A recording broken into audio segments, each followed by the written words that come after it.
1862ರಲ್ಲಿ ಅಂದಿನ ಜಗದ್ಗುರು 9ನೇ ಭಕ್ತಿನಾಥರು 26 ಜನ ರಕ್ತಸಾಕ್ಷಿಗಳ ಸಮೂಹವನ್ನು ಸಂತರ ಪಟ್ಟಿಗೆ ಸೇರಿದರು. ಆ 26 ಜನರಲ್ಲಿ 3 ಏಸು ಸಭೆಯ ಯಾಜಕರು, 6 ಜನ ಅಸಿಸಿಯ ಸಂತ ಫ್ರಾನ್ಸಿಸರ ಸಭೆಯ ಸದಸ್ಯರು ಹಾಗೂ 17 ಮಂದಿ ಕ್ರೈಸ್ತ ವಿಶ್ವಾಸಿಗಳಿದ್ದರು. ಈ 26 ಜನರಲ್ಲಿ ಒಬ್ಬರು ನಾವಿಂದು ಹೇಳ ಹೊರಟಿರುವ ಸಂತ ಗೊಂಜಾಲೋ ಗಾರ್ಸಿಯಾ. ಇವರು ಮೂಲತಃ ಭಾರತದ ಮುಂಬೈ ಸಮೀಪದ ಐತಿಹಾಸಿಕ ನಗರ ಬೆಸ್ಸೇನ್ ನಗರದವರು.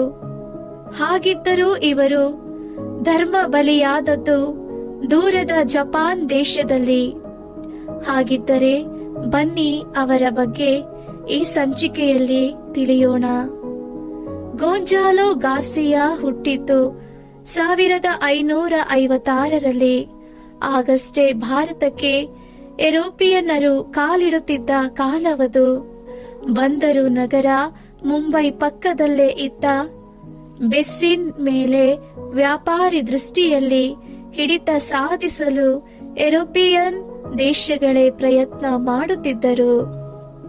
ಅಲ್ಲದೆ ಭಾರತದ ಇತಿಹಾಸದ ಮಟ್ಟಿಗೆ ಮಹತ್ವ ಘಟನೆ ಎಂದು ಕರೆಯಲ್ಪಡುವ 1802ರಲ್ಲಿ ಬ್ರಿಟಿಷರು ಮತ್ತು ಮರಾಠರ ನಡುವೆ ನಡೆದ ಶಾಂತಿ ಒಪ್ಪಂದಕ್ಕೆ ವೇದಿಕೆ ಕೊಟ್ಟ ನಗರವಿದು. ಹೀಗಾಗಿ ಈ ಸ್ಥಳಕ್ಕೆ ಐತಿಹಾಸಿಕವಾಗಿ ಮಹತ್ವವಿದೆ. ಇಂತಹ ಬೆಸ್ಸಿನ್ ಗಾರ್ಸಿಯಾ ಅವರ ಜನ್ಮಸ್ಥಳ. ಇವರದು ಶ್ರೀಮಂತ ಕುಟುಂಬ. ಹೀಗಾಗಿ ಅವರಿಗೆ ಉತ್ತಮ ಶಿಕ್ಷಣ ಸಿಕ್ಕಿತು. ಅವರು ತಮ್ಮ ಆರಂಭಿಕ ಶಿಕ್ಷಣವನ್ನು ಬೆಸ್ಸಿನ್ ನಗರದಲ್ಲಿ ಪಡೆದರು. ತದನಂತರ ಅವರಿಗೆ ಏಸು ಸಭೆಯ ಯಾಜಕರ ಜೀವನ ಕ್ರಮ ಬಹಳವಾಗಿ ಆಕರ್ಷಿಸಿತು. ಹೀಗಾಗಿ ಅವರು ತಮ್ಮ 16ನೇ ವಯಸ್ಸಿಗೆ ಏಸು ಸಭೆಯನ್ನು ಸೇರಿ ಯಾಜಕರಾಗುವ ಮನಸ್ಸು ಮಾಡಿದರು. ಅದಕ್ಕಾಗಿ ಅವರು ಸೆಬೆಸ್ಟಿಯನ್ ಗೊನ್ಸಾಲ್ವಿಸ್ ಎಂಬ ಏಸು ಸಭೆಯ ಯಾಜಕರ ಜೊತೆಗೆ ದೂರದ ಜಪಾನ್ ದೇಶಕ್ಕೆ ಹೊರಟು ನಿಂತರು.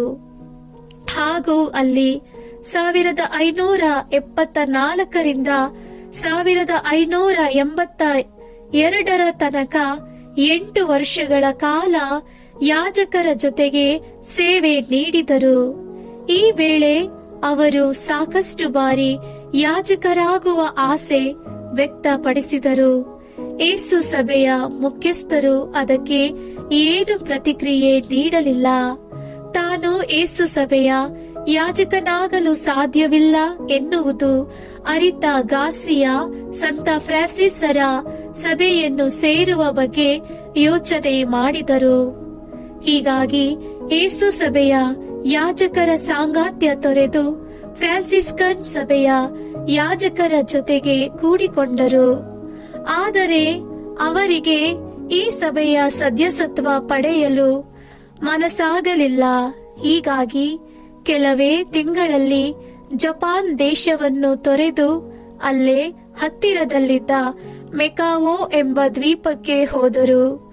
ಅಲ್ಲಿ ಅವರ ಯೋಚನಾ ಲಹರಿ ಬದಲಾಗಿ ಅಲ್ಲಿ ಅವರು ತಮ್ಮಲ್ಲಿದ್ದ ಹಣವನ್ನು ಹೂಡಿಕೆ ಮಾಡಿ ವ್ಯಾಪಾರ ಮಾಡಲು ಆರಂಭ ಮಾಡಿದರು.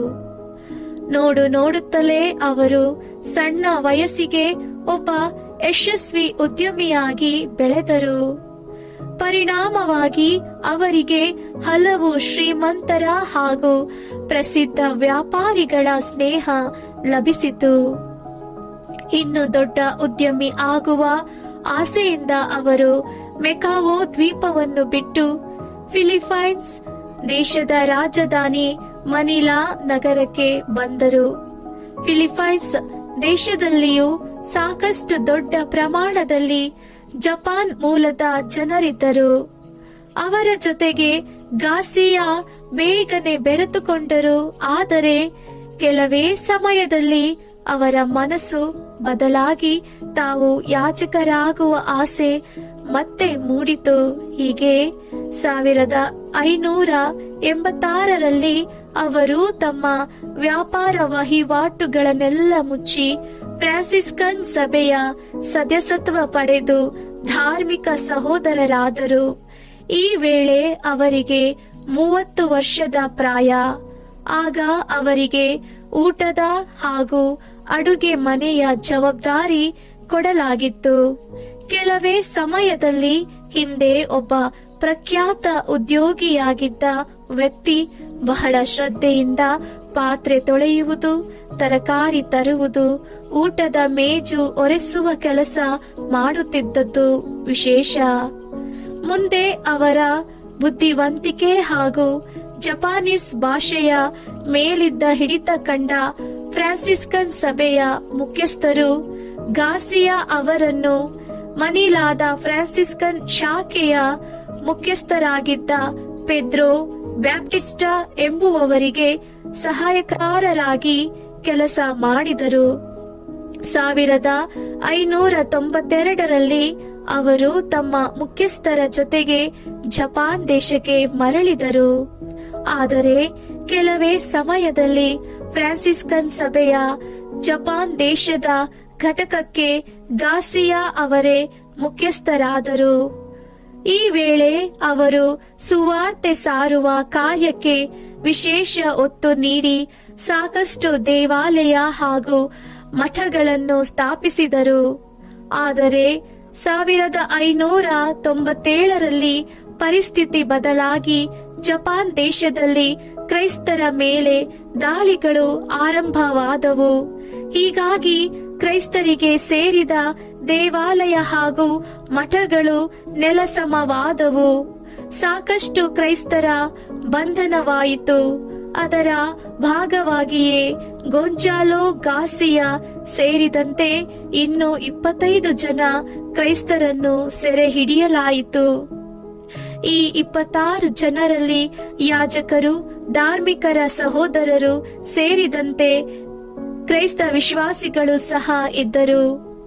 ಇವರನ್ನೆಲ್ಲ ನಾಗಸಾಕಿ ನಗರದ ಬೆಟ್ಟದ ಮೇಲೆ 1597ರ ಫೆಬ್ರವರಿ 5ರಂದು ಯೇಸುವಿನ ರೀತಿಯಲ್ಲಿಯೇ ಶಿಲುಬೆಗೆ ಜಡಿದು ಈಟಿಗಳಿಂದ ಚುಚ್ಚಿ ಹತ್ಯೆ ಮಾಡಲಾಯಿತು. ಈ ಮೂಲಕ ಗಾರ್ಸಿಯಾ ಭಾರತ ಮೂಲದ ಮೊದಲ ರಕ್ತಸಾಕ್ಷಿಯಾದರು. ಈಗ ಆ ನಿರಪರಾಧಿ ರಕ್ತಸಾಕ್ಷಿಗಳ ರಕ್ತ ಹರಿದ ಬೆಟ್ಟವನ್ನು ಪವಿತ್ರ ಬೆಟ್ಟ ಎಂದು ಕರೆಯಲಾಗುತ್ತದೆ. ಈ 26 ಜನ ರಕ್ತಸಾಕ್ಷಿಗಳ ಸಮೂಹವನ್ನು 1627ರಲ್ಲಿ ಪುಣ್ಯವಂತರೆಂದು ಪವಿತ್ರ ಸಭೆಯು ಸಾರಿತು ಹಾಗೂ 1862ರಲ್ಲಿ ಅವರನ್ನು ಸಂತರೆಂದು ಸಾರಲಾಯಿತು. ಗೊಂಜಾಲೋ ಗಾರ್ಸಿಯಾ ಅವರ ಮಹೋತ್ಸವವನ್ನು ಜಾಗತಿಕ ಪವಿತ್ರ ಸಭೆಯು ಫೆಬ್ರವರಿ 6ರಂದು ಆಚರಣೆ ಮಾಡುತ್ತದೆ. ಆದರೆ ಗಾರ್ಸಿಯಾ ಅವರ ಮಾತೃಭೂಮಿಯಾದ ಭಾರತದಲ್ಲಿ ಅವರ ಮಹೋತ್ಸವವನ್ನು ಫೆಬ್ರವರಿ 7ರಂದು ಆಚರಿಸಲಾಗುತ್ತದೆ. ಎಷ್ಟೇ ಕಷ್ಟ ಹಿಂಸೆಗಳು ಎದುರಾದರೂ ಕ್ರೈಸ್ತ ವಿಶ್ವಾಸದಲ್ಲಿ ಸದಾ ಗಟ್ಟಿಯಾಗಿ ನಿಲ್ಲಲು ಬೇಕಾದ ವರಗಳನ್ನು ಸಂತ ಗೊಂಜಾಲೋ ಗಾರ್ಸಿಯಾ ಅವರ ಮಧ್ಯಸ್ಥಿಕೆಯಲ್ಲಿ ಸರ್ವಶಕ್ತ ದೇವರಲ್ಲಿ ಬೇಡೋಣ. ಆಮೇನ್.